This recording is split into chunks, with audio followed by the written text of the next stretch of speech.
अच्छा, कुछ सवाल जो है ना वो मुझसे आते हैं ना, तो फिर मेरे माइंड में एक आइडिया भी आ जाता है कि चलो इस पे अभी जो है ना अक्सर लोग सोचते हैं पता नहीं फैमिली वीज़े पे कितने पैसे लगते हैं, या बीवियां वहाँ परेशान होती हैं पता नहीं हमारे मियाँ क्यों नहीं बुला रहे हैं, कि पता नहीं जी हमारे मियाँ हमें क्यों नहीं बुला रहे, या उन्हें लगता है कि बाहर आना मजाक है। जब बंदा पाकिस्तान में होता है ना तब बहुत सारी सोचें आती हैं जहन में, क्योंकि ऑब्वियस इधर उधर की परेशानियाँ, बच्चों की, घर वालों की, ससुराल वालों की, अपनी खुद की पैदा की हुई परेशानियाँ, या अल्लाह ताला की तरफ से कोई परेशानी, तो फिर यही होता है कि नहीं शौहर के साथ ज़िंदगी होनी चाहिए।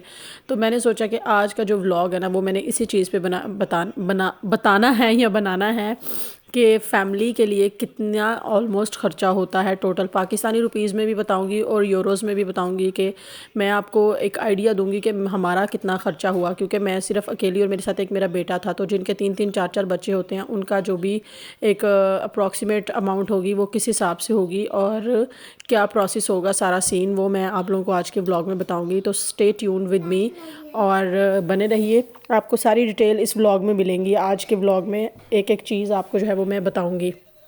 अस्सलामुअलैकुम जी, क्या हाल चाल है आप सबके। Welcome to another vlog. उम्मीद करती हूँ सब ठीक होंगे। मैं भी अल्हम्दुलिल्लाह अल्लाह के फजल से आप लोगों की दुआओं से बिल्कुल ठीक हूँ। आज मैंने सोचा मैं हमेशा वॉइस ओवर करती हूँ, आज ऐसे ही स्टार्ट कर लेती हूँ। अभी जो है मैं अपने बेटे को ये देखें, ये मेरे काम, बेटे को स्कूल छोड़ के और वापस आ रही हूँ। यकीन करें सुबह उठने के इतने फ़ायदे होते हैं ना, मुझे अब पता लगा। मेरे जो है ना बेचारे मियाँ साहब, शोहर साहब चिल्ला चिल्ला के थक गई यार, सुबह टाइम से उठा करो, रूटीन बनाया करो। लेकिन ऑब्वियस है जब तक बच्चे स्कूल नहीं ना जाते, मुझे लगता है माँ की ना सच रूटीन नहीं होती। और सच कोई मेरे ऊपर ससुराल की जिम्मेदारियाँ भी नहीं है अभी, कि यहाँ पे ऑब्वियस है मैं अकेली हूँ। ऐसा नहीं है कि ससुराल की जिम्मेदारियाँ कभी उठाई नहीं है, उठाई भी हैं तो अल्लाह का शुक्र है लाख लाख के। सास मेरी ऐसी थी, कभी ऐसा नहीं उन्होंने कहा कि तुम सुबह 6 बजे उठ के बैठ जाओ।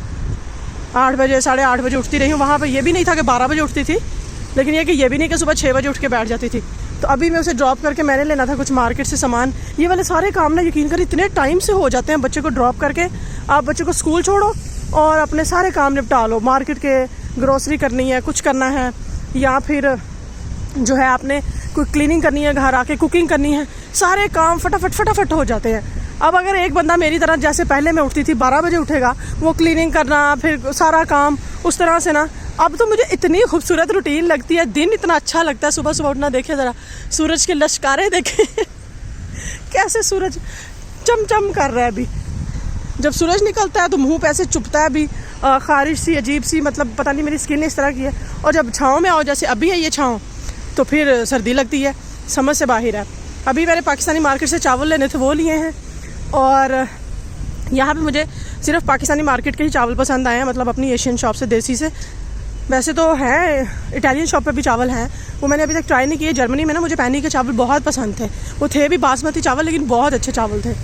वहाँ पे पहले हम लाते रहे थे पाकिस्तानी शॉप से, फिर जब पैनी में देखा कि पैनी के चावल बना के देखे वो बहुत अच्छे बने थे। तो ये चेक करें ज़रा, सुबह सुबह बाहर पे रश। इटली में ना बाहर का काम बहुत ज़्यादा है। बिलीव करें जिस बंदे के पास पैसा है ना वो बाहर का काम करना चाहे ना फ़ौरन से। और यहाँ पे देखें ये होता है निज़ाम, ऑर्गेनाइजेशन, एक सिस्टम। सुबह सुबह आ जाते हैं, ये पार्क की कटाई शटाई हो रही है, सारा कुछ साथ के साथ सफाई मशीनों से, और जो भी इनके झाड़ू वाड़ू होते हैं, और साथ ही गंद उठा लेना है।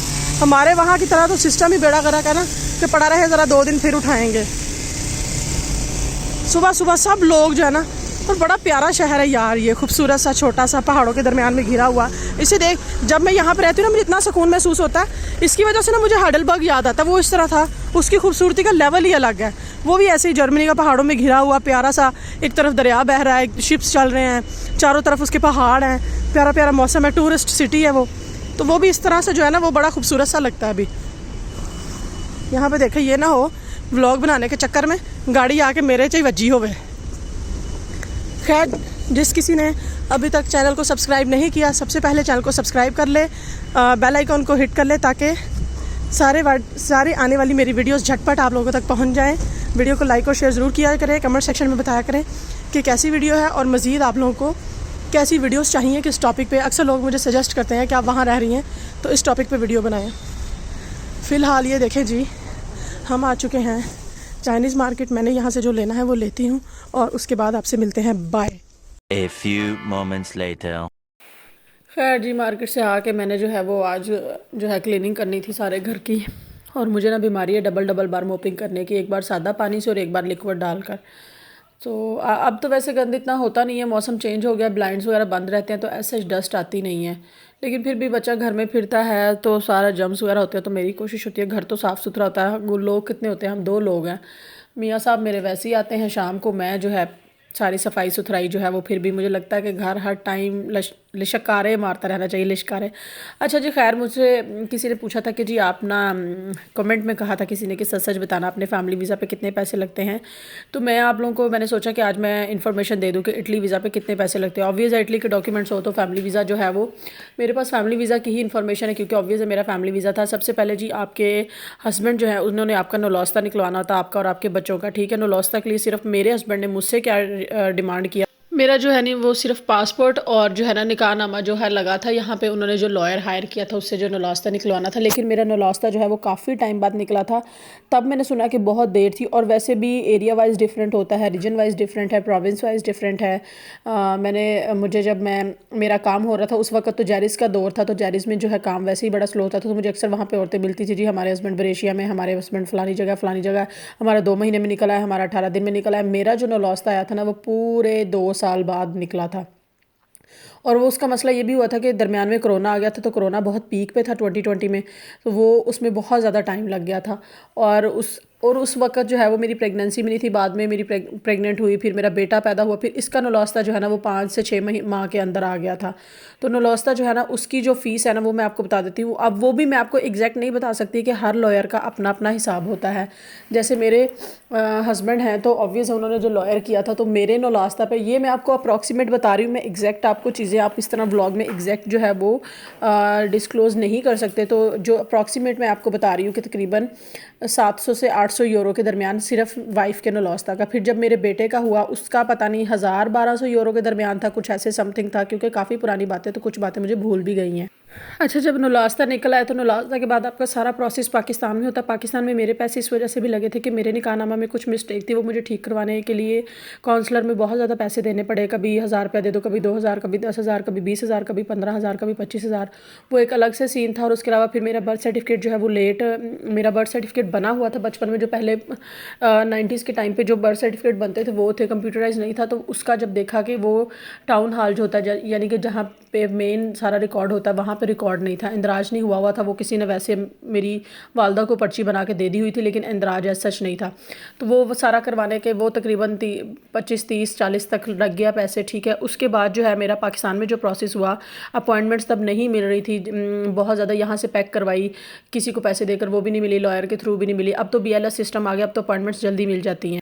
खैर आपको 2 अपॉइंटमेंट्स चाहिए होती है, लीगलाइजेशन के लिए और वीज़ा के लिए। और उस वक्त अपॉइंटमेंट का जो रेट चल रहा था ना वो 2.5 लाख रुपए था। मतलब अगर आप उस वक्त 2 अपॉइंटमेंट जो है वो 5 से 6 लाख के दरमियान आपको मिलती थी। और रेट जो है ना वो उनके फिक्स होते हैं, जो मतलब जिन एजेंट के थ्रू काम करवाया। उसके बाद जो इंक्वायरी पे पैसे लगे थे, वो इंक्वायरी की जो मेरी फ़ीस सबमिट हुई थी वो 27,000 सबमिट हुई थी। और जब एक बार लीगलाइजेशन के लिए था, मतलब 2 बार मैंने जो है एम्बेसी में पेमेंट की थी, एक बार पता नहीं 18,000 रुपये थी और एक बार 27,000 रुपये थी। देखिए 6 लाख तकरीबन लग 5 से 6 के दरमियान अपॉइंटमेंट्स पे लगा। उसके बाद जो है वो फ़ीस वगैरह वहाँ पे सबमिट हुई। फिर जो मैंने कौंसल वगैरह से अपने डॉक्यूमेंट्स ठीक करवाए वो अलग से, और यहाँ से नौलौस्ता निकले वो पैसे मैंने आपको अलग से बता दिया। और उसके बाद ये सारा काम शाम होने के बाद इसके दरमियान छोटे मोटे खर्चे चलते रहते हैं आपके, कोई 10,000 5,000 वाले खर्चे कहीं ना कहीं निकल आते हैं।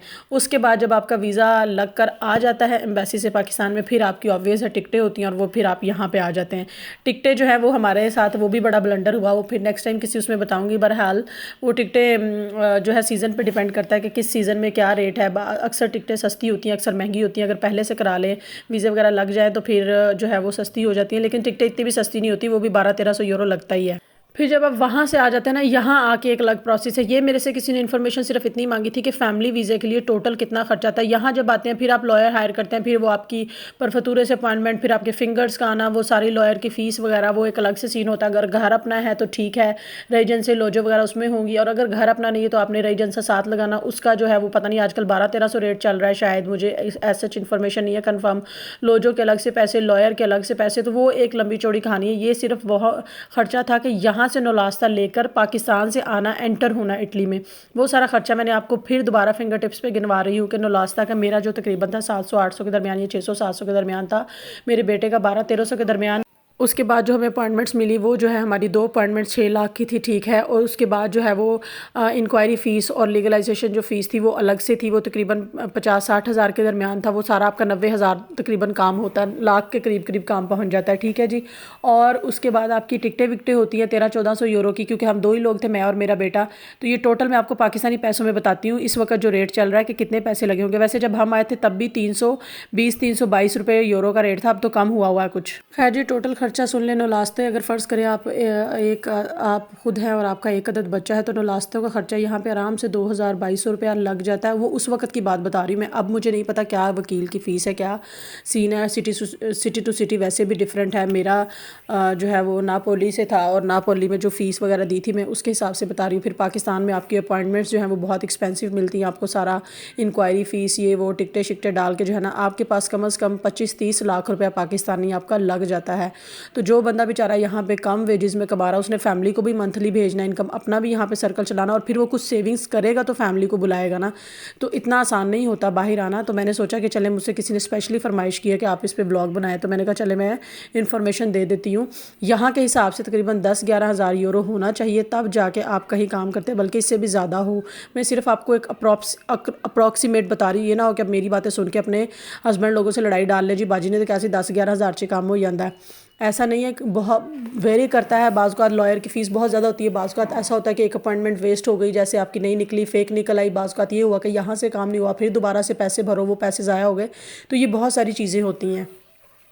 बस ये आज का व्लॉग इतना ही। वीडियो अच्छी, होपफुली कि आपको वीडियो अच्छी लगेगी, इन्फॉर्मेटिव है वीडियो अच्छी लगे तो लाइक और शेयर ज़रूर कीजिए, कमेंट सेक्शन में बताइए, चैनल को सब्सक्राइब कीजिए, अपना बहुत सारा ख्याल रखिए, अच्छा सोचिए, अच्छा कीजिए। ये व्लॉग बनाने के चक्कर में मैं हो गई स्कूल से लेट, मैं अपने बेटे को लेने जा रही हूँ। मैंने 12 बजे पिक करना होता है और 12:05 हो गए हैं। तो अपना बहुत सारा ख्याल रखिएगा, दुआ में याद रखिएगा, अच्छा सोचिए, अच्छा कीजिए, खुश रहिए, ज़िंदगी में हंसते मुस्कुराते रहिए। अल्लाह ताला आप सबकी आसानियाँ करे, सबकी बीवियों को उनके शौहरों के पास करे और उनके शौहर की मुश्किलात आसान करे, रिस्क में बरकत अता करे जी। अल्लाह हाफिज़।